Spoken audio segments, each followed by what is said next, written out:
Listo. Perfecto. Laura, bienvenida a Paredro. Hola, muchas gracias por invitarme, Perdón, es Camilo. que no te dije antes, claro, es que esto es pregrabado, entonces, perdón, es pregrabado, entonces lo grabamos ahorita y después se edita y el podcast se llama Paredro. Entonces la Vale, introducción y sí, todo yo la hago perdón. después. Perdón que no Vale, te vale. dije. No te preocupes. Pues todo me siento, vale. Vale, pues volvemos a arrancar. Dale. Bueno, en primer lugar, Laura, bienvenida a Paredro. Muchas gracias, Camilo, por invitarme. No, Encantada. Laura. Gracias a ti. Ya desde hacía unos meses queríamos entrevistarte acá, no únicamente por la relación que tiene con el título de tu última novela y que tanto reconocimiento ha tenido como lo es La señora Potter no es exactamente Santa Claus, sino porque, pues, como comentábamos ahorita, desde aquí creemos que es una novela que se escribe muy distinto a cómo se está escribiendo ahorita, con unos retos diferentes, muy novelescos al lector. Entonces, Laura, yo quisiera arrancar preguntándote ya, la primera edición es noviembre del 21, con lo que ha pasado de la novela, ¿cómo recuerdas tú ahorita como los riesgos que tomaste, las decisiones que tomaste para que esta novela terminara siendo así y cómo se empezó a leer y cómo se recibió? Bueno, yo, Camilo, la verdad es que escribo siempre sin pensar en nadie más que no sea yo. Soy mi primera lectora, como dice Stephen King siempre, yo realmente no sé dónde voy cuando escribo, ¿no? Yo coloco un montón de personajes en una situación determinada y la historia va. Yo no sé nada cuando doy comienzo a la historia, más allá de un poco dónde estoy. Y entonces mi primera lectora soy yo y no soy consciente de todo el riesgo que tomo. Sí que lo soy cuando voy en mitad, cuando ya llevo pues igual 300, 400 páginas y veo que aquello tiene una envergadura considerable, ¿no? Y estoy en mitad de un universo completamente ajeno a todo y ahí sí que soy consciente de me estoy yendo demasiado lejos del mundo, ¿no? Pero aún así no le tengo miedo porque creo que los que somos muy lectores no le tememos a la ficción pura, es decir, la ficción que está hecha de otra ficción, que ya ni siquiera, o sea, tiene un reflejo en lo real, en lo que los personajes sienten, pero no en la realidad en sí. O sea, la realidad es, en la novela es un espejo de múltiples realidades que son las ficciones con las que he crecido o que a mí me han influido. Entonces no era nada consciente de estar tomando cada riesgo que tomaba, pero a la vez sí, porque yo intento divertirme siempre con todo lo que hago y al final la forma en que te diviertes cuando eres un lector con muchas horas de vuelo, muy complejo, es siempre llevándote al extremo, ¿no? Poniéndote en una situación en la que no sabes cómo salir o en la que la forma de salir es el relato en sí. Entonces, en el trayecto, digamos, no fui nada consciente de estar recorriendo todo eso, pero sí que era consciente a la vez de que me estaba dejando la piel, de alguna forma, ¿no? Estaba dejando mucho de mí y a veces de forma muy intensa. He llorado muchísimo con esta novela, me he reído mucho también, pero también he llorado mucho. Y sí que cuando la acabé pensé, wow, y ahora en este mundo en el que estamos, que todos son historias del yo, de repente esto qué encaje tiene, ¿no? O sea, ¿quién va a querer leer una novela así? Era como completamente, para mí era como surrealista pensar en un lector, pero a la vez siempre confío mucho en que existe gente como yo en el mundo, siempre confío, porque soy muy lectora y al final pienso, los que leemos mucho queremos este tipo de historias, de alguna forma las estamos buscando todo el rato, ¿no? Vamos a las librerías y levantamos libros uno detrás de otro y buscamos ese libro que de repente te haga desaparecer.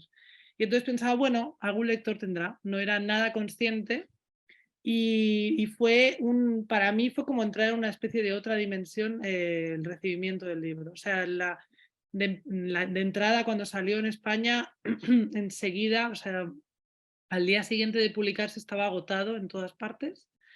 Se lanzó una segunda edición enseguida. No era una edición muy ambiciosa la primera, porque también era un libro extraño, raro, difícil, ¿no? Y largo, además. Pero enseguida se lanzó una segunda edición y luego empecé a recibir premios. Y yo tuve la sensación de que de repente como la realidad se dividió en otra y todo el mundo se vino conmigo a una realidad paralela en la que, como si fuese un personaje de mis libros, el libro de repente era un éxito. O sea, era como, te juro que durante mucho tiempo, durante meses, bastantes meses, prácticamente hasta verano, tuve la sensación de irrealidad total, de no está pasando lo que está pasando, porque no puede ser normal que toda esta gente haya leído el libro, lo haya entendido, de repente quiera no salir del libro, lo acabe y lo vuelva a empezar. O sea, era como completamente surrealista que toda esa gente quisiese estar ahí dentro conmigo, ¿no? Fue como de repente abrir puertas y ventanas y que todos los lectores entraran en un mundo que había sido mío durante un montón de años. No solo los 5 años de escritura, sino los previos, ¿no? Los libros anteriores. O sea, era un mundo que era para mí completamente solitario y mío, como el de los personajes, y de repente se abrieron todas las puertas y las ventanas y todo el mundo llegó como en los autobuses que llegan a Kimberly Clark, ¿no? Todo el mundo llegó, Sí. se bajó del autobús y dijo, y dijo yo también quiero estar aquí, ¿no? Fue como, o sea, ha sido completamente surreal. Ahora que ha pasado un año y bastante, un año no y medio, pero un año y bastante, y 3 o 4 meses, estoy muy instalada en esta realidad en la que el libro, en la que el libro se ha abierto camino de esa manera y estoy muy tranquila, pero a la vez con muchas ganas de que la siguiente novela sea aún mejor y aún para incluso para que sorprenda a esa gente a la que le sorprendió la señora Potter, que sea una cosa increíblemente mejor para que piensen, bueno, la señora Potter en realidad fue un parón en el camino y seguimos, ¿no? Todos seguimos hacia algún lugar. Claro, claro. Como la misma Louise Cassidy Feldman, ¿no? También pensar, exactamente. Bueno, Laura, pero tu libro efectivamente es sobre creaciones, es sobre ficción, es sobre las historias que nos creamos, cómo existimos y también otros aspectos muy más pragmáticos, digamos, como un pueblo en el que se basa una novela, una autora y todo el culto. Pero quisiera quedarme con una cosa que acabas de contestar. Al principio decías, no sabía cómo iba a entrar esto, ahorita que es la escritura del yo, y de repente encuentras este como volcamiento del lector y todo el mundo quiere leer precisamente, parecería que lo que era una amenaza terminó siendo en realidad una ventaja. De pronto esta reacción supuso como ya un cansancio a las profundidades del yo y una necesidad de volver, incluso con algo muy, no pueril, pero sí muy infantil, que también tiene tu novela, Mm. a como la esencia de las ficciones y volver a meternos en mundos que no tenemos al frente. ¿Tuviste esa impresión en algún momento?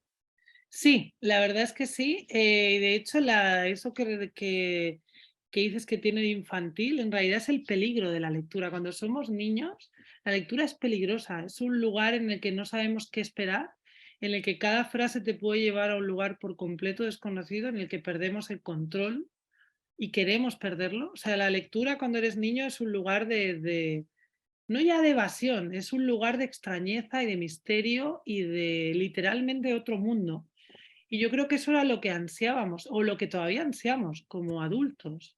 No hay tantos libros que te lleven a un lugar nuevo por completo, que a la vez sea un espejo de alguna forma deformado, quijotesco del mundo en el que vives, el mundo hecho también de ficciones, ¿no? La cita de Stephen King del principio de ya has estado aquí antes, pero todo está a punto de cambiar, va un poco en ese sentido, un poco en el sentido de la fábula, de cuando la lectura de niños es algo peligroso porque no sabes dónde vas. Y me gusta mucho que el libro tenga ese punto de pérdida de control y de caos que muchos lectores me han dicho, ¿no? No soporto tantos nombres para los personajes, no saber quién es quién, no saber dónde estoy. Bueno, nos hemos acostumbrado a controlarlo todo de adultos, pero la lectura para mí lo que me atrae, el placer lector, tiene que ver precisamente con la pérdida de control, a todos niveles, ¿no? Por eso a mí me gusta la literatura posmoderna porque juega con eso, juega con la pérdida de control y con la pérdida del significado, con el resignificado, con un montón de cosas que va con la idea del juego, que es un juego ya mental, ya no es un juego tanto de historias como cuando somos niños, como también de lenguaje y de un montón de cosas, ¿no? De adultos hay que sumarle como significados a la idea del juego. Pero sí, creo que hay, bueno, sí hay algo de todo eso y también me he dado cuenta que necesitamos que los libros que realmente se quedan con nosotros son los libros que nos crean un mundo perfecto, por completo ajeno al nuestro. Y sin yo pensarlo, lo construí. Es decir, mi historia empezó siendo una historia sobre alguien que quería cambiar su origen, sobre este personaje Billy Peltzer que de repente muere su tía, domadora de todo tipo de animales, alguien valiente, temerario, cariñoso, lo contrario a su madre, o él cree lo contrario a su madre, y él querría haber sido hijo de esta mujer, ¿no? Quiere cambiar su origen. Y lo que empieza siendo como un cambio de origen se acaba convirtiendo en un cambio de origen supremo y máximo para todo, incluso para el propio pueblo en sí, ¿no? Y la idea de la creación del pueblo como algo que también está vivo y que quiere salirse de sí mismo, bueno, sin quererlo, construí ese lugar que los lectores ansiamos, que es un lugar con sus propias reglas, que exista parte del mundo y donde podamos refugiarnos. Y yo creo que también coincidió con el fin de la pandemia y la necesidad bueno, de que el mundo real se haya vuelto. Yo siempre digo que a mí no me gusta la realidad y que la realidad me parece aburrida y que los libros son mucho mejores, la vida imaginada es superior a la real, etcétera. Y tengo la sensación que toda la humanidad, o por lo menos nuestra parte de humanidad, ¿no? La que ha podido leer el libro, sentía lo mismo que yo en ese momento. Entonces encontró en el libro una especie de aquello que yo busco todo el tiempo en la ficción, ¿no? Que es que no se parezca en nada a lo que estoy viviendo, porque lo que estoy viviendo es gris, aburrido, previsible y carcelario en algún sentido, ¿no? Como cerrado. Gracias, Laura. Ahorita que estabas hablando de la lectura y ahorita que retomas precisamente la idea de las ficciones y cómo conectaron estos lectores, hay algo que te quiero preguntar y es ¿dónde y cómo te forjaste tú como lectora literaria? Porque tienes mejor dicho, la novela muestra una sensibilidad por lo inglés, por la cultura, o por lo menos por la cultura anglo, no solamente los apellidos, sino el humor en los Mm, apellidos y los mm. juegos. ¿Cómo esto sale como que hayas tenido unas lecturas constantes desde que arrancaste a leer o más como un descubrimiento? ¿Por qué no nos cuentas eso? Porque no quiero generalizar, pero no es muy normal, ¿cierto? Con una novela Sí. española. Sí, yo crecí leyendo traducciones sobre todo del inglés, pero también del ruso y tal, al español. O sea, traducciones que además eran traducciones que compartíamos. Toda Latinoamérica, España, porque muchas veces las traducciones se hacían en cualquier país y eran para todos. Y hay un español ficticio y real que no existe, que solo existe como idioma de ficción, que es un español encantado también, infantil, Sí. con soluciones infantiles, ingenuas, ilusas, como lo de piece of cake, que sea pan comido, ¿no? O hay un montón bueno, o qué diablos, o qué demonios, ¿no? Todas estas expresiones como infantiles para mí, niñescas, un poco de encantamiento de la realidad que nos dieron esos escritores que son los traductores también, escriben en nuestra lengua de una forma súper ingeniosa y nos construyen un lenguaje. Entonces yo, curiosamente, Camilo, vivo en un lugar de España que tiene dos lenguas, que es Cataluña, ¿no? Tiene catalán y tiene el castellano. Y entonces, como mis padres son castellano parlantes y yo vivo en Cataluña y tal, pues yo no, digamos que no elegí, no podía elegir entre una cosa o la otra y me quedé con el idioma de la ficción, que es el idioma de los libros. Entonces, a mí de entrada siempre me atrajeron desde el principio por las ediciones que tenía Anagrama, los compactos de Anagrama, que eran muy baratas las ediciones aquí y podías conseguirlas de forma muy fácil. Me atrajo enseguida las historias de los inmigrantes en América. O sea, John Fante es mi escritor de referencia, mi hijo se llama Arturo por Arturo Bandini, o sea, yo soy muy fantiana, Jack Kerouac, o sea, todas las historias de gente desplazada, inmigrantes en lugares nuevos que se automitifican, me atrae muchísimo porque mis padres eran inmigrantes aquí y también no había nada detrás de mí, no había historia.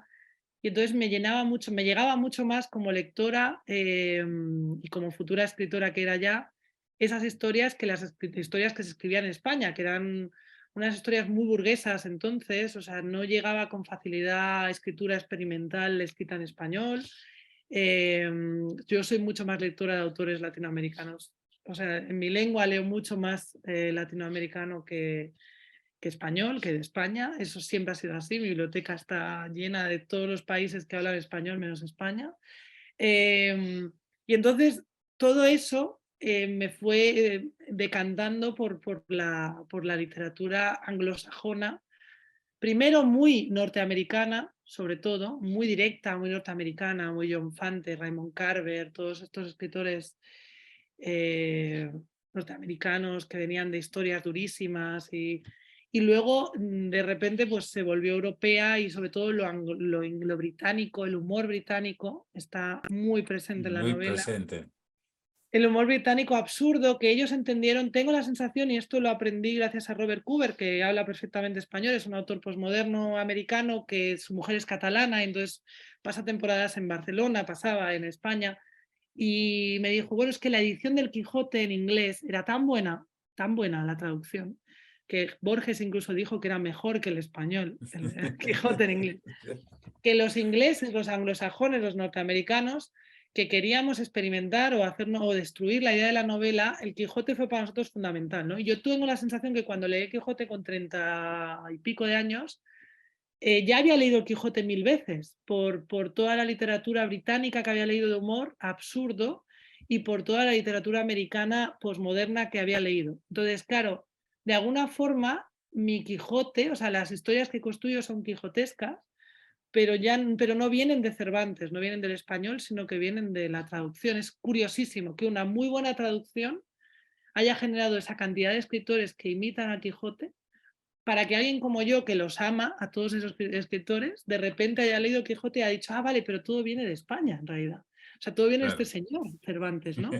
Pero es como el viaje de vuelta, lo cual me parece precioso, porque al final el Quijote es un libro sobre amar los libros y querer vivir dentro de la ficción, que es lo que hacemos todos los que leemos muchísimo, ¿no?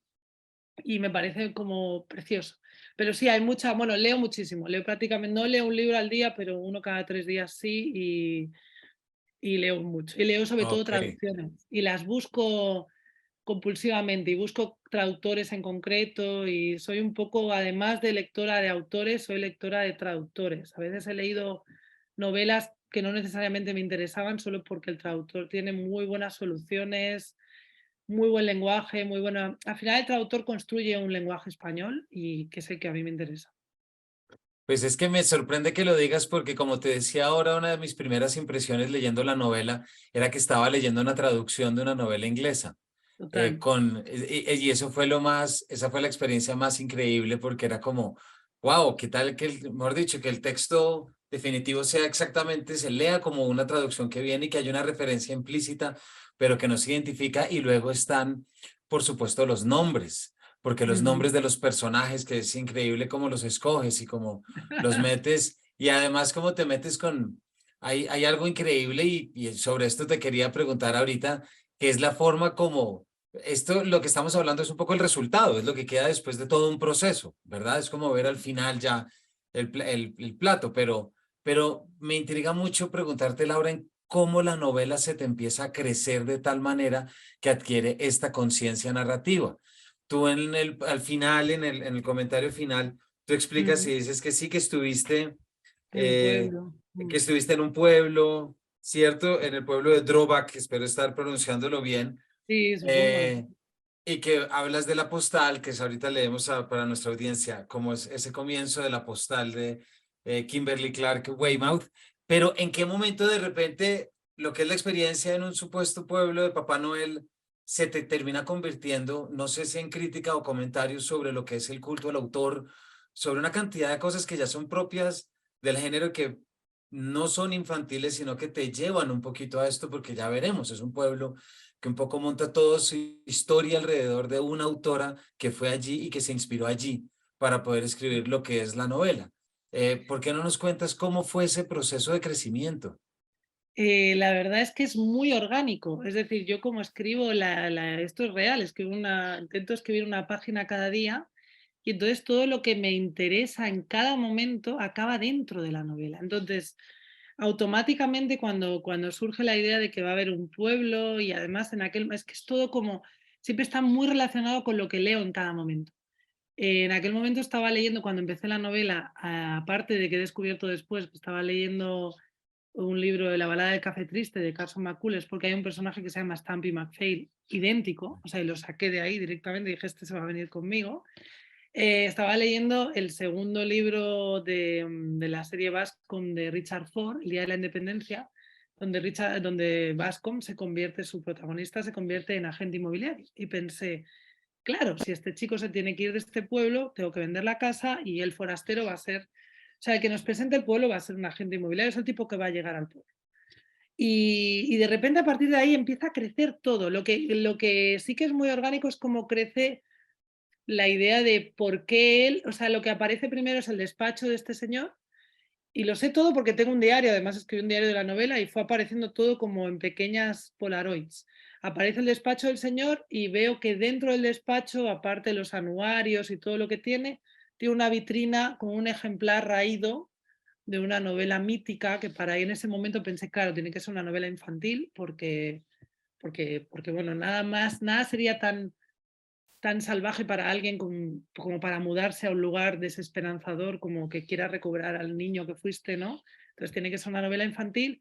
Y en aquel momento pensé, bueno, y como quería que tuviese que ver con Santa Claus, pero como todo lo que hago no está en la realidad, entonces iba a ser una señora Santa Claus, pero ¿cómo le pongo de título, no? Y de repente, pues claro, no es exactamente Santa Claus y la señora Potter en realidad es una canción de Counting Crows que me encanta, que se llama Mrs. Potter's Lullaby, que de repente me apareció allí y dije, vale, pero no, en aquel momento ni lo pensé, o sea, puse el título como podría haber puesto cualquier otra cosa y digamos que cada palabra que nombro, cada frase que construyo se acaba convirtiendo en su propio mito, sin querer, dentro del libro, ¿no? A base de refutarlo, a base de que venga otro personaje y hable de ello se va como desplegando de una forma extrañísima que yo no me explico tampoco, hasta el punto de que en el segundo capítulo, cuando Billy está caminando por el pueblo de camino a la agencia inmobiliaria, yo estaba leyendo también, bueno, que aparte que leo muchos libros a la vez, estaba leyendo el Ulises otra vez de James Joyce y pensé, bueno, quiero un capítulo en el que el personaje camine por el pueblo, ¿no? Y esté viendo cosas.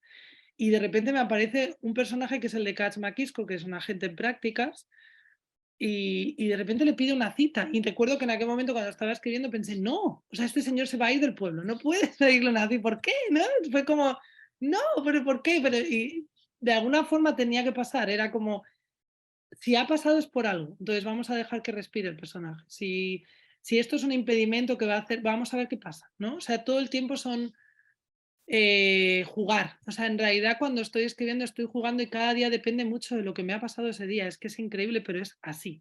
Y entonces la referencia al autor de culto y a todo sí que es algo de fondo, porque también, curiosamente, en aquel momento estaba viendo una serie de televisión que se llama Mosaic, que la protagoniza Sharon Stone y la dirige Steven Soderbergh. No la ha visto nadie, pero es una serie muy buena de 6 capítulos, en el que ella es una escritora de libros infantiles, Sharon Stone, que está pasando una temporada en una estación de esquí todo nevado, y allí hay una especie de pueblo, mini pueblo, con figuras de sus libros infantiles. Y entonces pensé, wow, claro, imagínate, ¿no? Eres escritora infantil, te han mitificado, pero tú te odias a ti misma, ¿no? Y a partir de ahí, Luis Cassidy Feldman empieza a crecer también con mi idea de cómo era este señor Hunter S. Thompson, que siempre escribía en las mesas de camping, ¿no? O sea, bueno, tiene un montón de escritores encima. Lo de Cassidy en realidad es una desviación de Neil Cassidy, que es el muso de Jack Kerouac. Bueno, hay un montón de cosas dentro de Sí, Luis Cassidy Feldman. Feldman es por Corey Feldman, que es pues, este actor mítico claro. de los 80. Hay un montón de cosas ahí que se van sumando poco a poco y son como detritos que construyen el Frankenstein de cada personaje. Pero la idea del escritor está en toda mi obra. O sea, al final toda mi obra supongo que es una forma de explicarme a mí misma qué espero como escritora, qué soy como escritora, hasta dónde se puede llegar, hasta dónde se puede caer debajo, cuáles son los peligros, cuáles son las mezquindades de lo que queremos, ¿no? O sea, los Benson son una parte del mundo literario, o sea, hay Francis Violet McKisco es otra, ¿no? Hay desde la mediocridad hasta el talento absoluto, pasando por, bueno, por el que está pegado al talento, por la que está maldita por una obra cumbre que ha escrito, ¿no? Y cómo no puede, o sea, todo lo que te puede amenazar, en el fondo, podría ser una novela de terror para escritores, en el sentido de que, como Misery, ¿no? En el sentido de que explora todos los abismos con el que los escritores se pueden encontrar, pero a la vez, por otro lado, para mí explora también todo aquello que el escritor le puede dar al mundo, o sea, todo lo que está construyendo sin descanso para que el resto de la humanidad viva en un lugar más protegido o mejor. Claro. Y además esto que acabas de decir tiene mucho que ver con lo que esa novela de Luis Cassidy Feldman hace en la población, propiamente dicha, y el sentido de pertenencia y de identidad que les da. Eso Pero es. yo también te quiero preguntar otra cosa. Me pregunto si en algún momento fue difícil cómo marcar la línea entre cierta provincialismo, es decir, Mm. adorar lo que es completamente, lo que todo el mundo aborrece, adorarlo y ver todo el tiempo ver lo bueno donde no es nada bueno, donde es horrible, y las constantes menciones de adjetivos de, de Kimberly Clark son muy graciosos, la siempre desapacible, la Sí, nunca sí. soleada, ¿no? ¿Cómo marcas la línea entre ese provincialismo que puede tender un poquito con lo patético y como con lo chiquitico frente a lo opuesto completamente, que es ver lo identitario y reconocer lo grande dentro de lo que supuestamente no lo es? ¿Se te presentó como un reto en algún momento en la caracterización? No, porque yo, digamos que amo mucho todo lo que hago, amo mucho, digo siempre que me encanta la gente, ¿no? Pero también me encantan los personajes y los quiero mucho, incluso a los que son malos o los que se comportan mal. Y solo hay que amar a los personajes y cuidarlos un poco, entenderlos, ser empático con ellos, incluso con la propia ciudad, para que no roces nunca ese límite. O sea, es obvio que cuando en un lugar algo va muy bien, o sea, bueno, no sé, esto es en España y es en todo el mundo, ¿no? Cuando alguien tiene talento, siempre viene alguien que intenta chafarte, ¿no? Entonces, en el Claro, pueblo es lo más amado del lugar, o el lugar se conoce por eso, el pueblo obviamente para eso, para convertirse en alguien tiene que estar contra eso, ¿no? Para no ser devorado por la imagen, tiene que odiarlo, ¿no? Tiene que no incluirlo en su vida, no saber nada de la señora Potter, vivir de ella, pero despreciándola completamente, ¿no? O sea, hay un punto ahí, sin embargo, los que lo aceptan, esto es como la vida, ¿no? Al final, el que es más seguro de sí mismo no tiene miedo ninguno a aceptar todo lo que venga y el talento de los demás, y el inseguro es el que se va a cerrar y el que va a decidir que de repente eso no le interesa nada. Entonces, no hubo ningún miedo a nada, sino que se construyó solo porque de alguna forma es como somos. Es decir, si tú vas adentro de ti y piensas en un contexto real en el que con el que tú convives cada día, eso es exactamente lo que pasa o lo que pasaría, ¿no?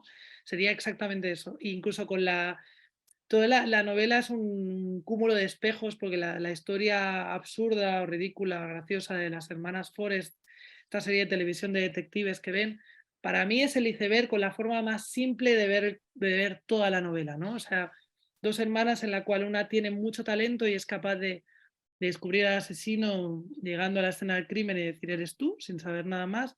Y la otra está, bueno, ella lo hace todo, se hace todas las libretas, se busca todas las pruebas y aún así nunca acierta, ¿no? O sea, la idea de la diferencia entre el que tiene talento y el que no lo va a tener nunca, y por todo, por mucho que hagas muchos esfuerzos, no vas a poder superar eso, ¿no? Y cómo el mundo a veces se divide en eso, ¿no? Y cómo aceptar eso, así como Billy y Sam aceptan completamente a Connie Forrest, que es la talentosa, que no tiene ningún miedo a nada, el resto del pueblo la odia a muerte, ¿no? Porque ellos se sienten de alguna forma como Jodie, ¿no? Como la otra hermana. Entonces yo creo que toda esa dinámica está ahí dentro y no sé, la forma es pensarlo como si estuviese vivo todo, como si realmente existiese de verdad y cómo se comportaría la dinámica interna para huir de cualquier tipo de provincialismo, como has dicho, es eso, pensar en ello como un ente real, completamente real. ¿Cómo se comportaría si estuviese vivo todo esto? no, es muy bonito que lo digas porque creo que uno como lector lo siente, también ese respeto y mejor dicho, esa doble perspectiva que puede haber, digámoslo así, sobre los personajes y su naturaleza, porque hay algo muy noble en este narrador jocoso y que se divierte. Laura, acabas de decir algo en la respuesta anterior que uno normalmente no escucha de un autor o una autora, y es estar leyendo muchos libros a la vez cuando estás escribiendo. Normalmente o no se lee nada para no contaminar, o se lee únicamente lo que tenga que ver con. De pronto, ese caos en lectura es lo que también te permite nunca tener un asidero y permitir que tu propia novela esté abierta a todo, ¿cierto? Y que esté viva, exacto. Yo no tengo ningún plan para la novela está siempre viva desde el minuto uno, no sé nada. Soy como el lector, a partir de la siguiente línea no sé absolutamente nada. Entonces, en función de lo que estoy leyendo ese día, cambia por completo lo que me ha pasado, lo que estoy leyendo, cualquier cosa. Sí, yo no creo en la idea de no contar, yo quiero que me contamine todo a la vez. Si puede ser junto, mejor, ¿no? O sea, todo. Ah, Y mezclar, además yo utilizo las novelas como cajas de herramientas. Si algo me gusta de una novela, una expresión, una solución, por ejemplo, hoy o ayer leí algo que decía como algo como roncamente, respondió roncamente, ¿no? Luego había una palabra como que, como roncamente, ¿no? Como respondió. Y no había oído nunca, no creo que no era concreto roncamente, pero era algo así. Era una palabra que hacía ver como que alguien responde así, como roncamente. Y pensé, esto me lo voy a robar y la siguiente vez que conteste el personaje lo que estoy escribiendo ahora va a responder así. Entonces, claro, mi novela está hecha a ese nivel de micro detalles a ese nivel. O sea, ni siquiera yo soy consciente de dónde salen las cosas, pero todo viene siempre de algún lugar. Incluso a veces escenas enteras de lo que pasa, ¿no? No de cómo pasa, pero sí lo que pasa sin parar. Pero además es que veo de forma compulsiva, no solo leo, también veo películas o series de televisión, hay, no sé, hay cosas que o sea, es como necesito como llenarme de cosas y de repente elijo de todo eso que tengo en la cabeza ese día, elijo el camino, ¿no? Como que puedo seguir.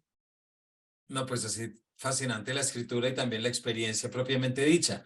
Pero me queda una intriga, Laura. Aunque hay esta posibilidad de tantos libros metidos y la forma como llegan y se te meten y te hacen crear y virar y todo, ¿hubo algún libro que tuvieras en la cabeza detrás en el momento en el que escribiste este? Que a pesar de todos los que entraban y salían, ¿hubo algún libro en inglés, por ejemplo, alguna novela que fuera como tu referencia o dejaste todo siempre un poco como al impulso y a la inercia que la novela y la escritura empezó a tener? Hay un libro, no hay un libro, hay un autor, pero bueno, sí podríamos decir un libro. Hay un autor que marcó el estilo de la señora Potter para mí. Bueno, luego hay otro que marcó la forma de titular los capítulos, al final de todo ya, cuando ya había acabado la novela, pero hay un autor que se llama T.C. Boyle, T.C. Boyle, y el concreto, el libro el balneario de Battle Creek, que publicó Anagrama hace muchos años, pero T.C. Boyle completo, o sea, ahora lo publica Impedimenta en España. Él siempre elige, yo pensé, esta vez la novela no va a tener escenas, normalmente escribía por escenas cortas, cada capítulo tenía unas 12 escenas y era todo como muy sincopado, y pensé, no, la siguiente novela va a tener, el capítulo va a perseguir a un personaje, el primero, va a haber dos personajes a los que iremos siguiendo durante toda la novela como Tissy Boy. Yo pensé, voy a hacerlo como él, porque me encanta. Él escribe como... También son personajes siempre muy desgraciados, o sea, es un delirio, sus libros son muy divertidos y siempre toma un personaje y lo lleva por lugares horribles y lo sacude y bueno, acabas el libro de una empatía máxima que solo quieres abrazar a esa persona, pero a él la desprecias, es increíble cómo lo hace. Y entonces él siempre coge dos personajes y los lleva durante todo el libro hasta el final y hace un capítulo más o menos de cada y los va mezclando.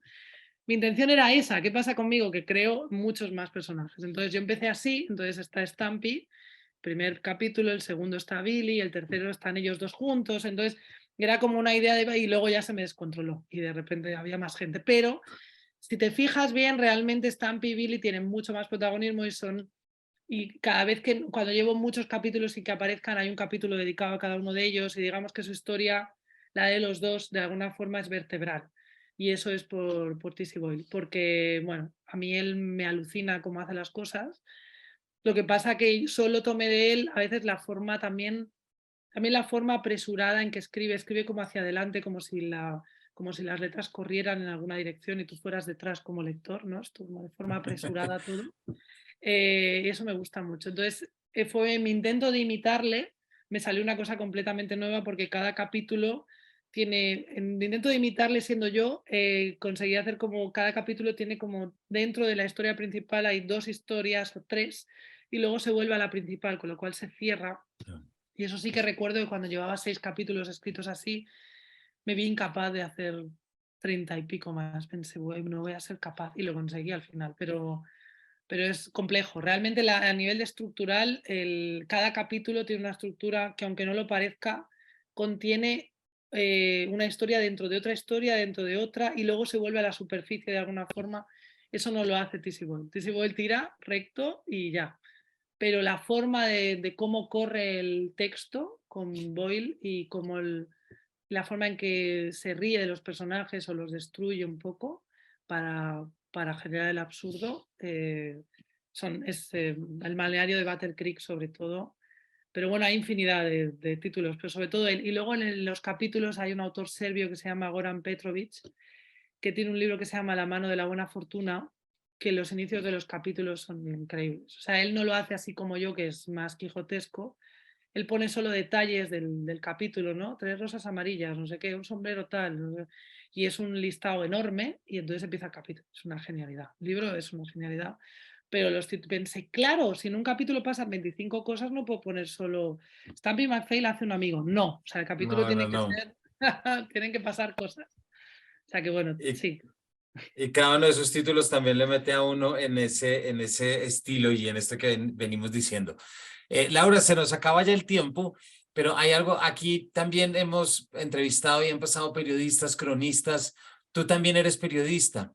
Mm. ¿Cómo haces para controlar toda esta mente creativa y estos ánimos de meter cuando te tienes que volcar a una escritura periodística? ¿Sabes que no lo controlo mucho, Camilo?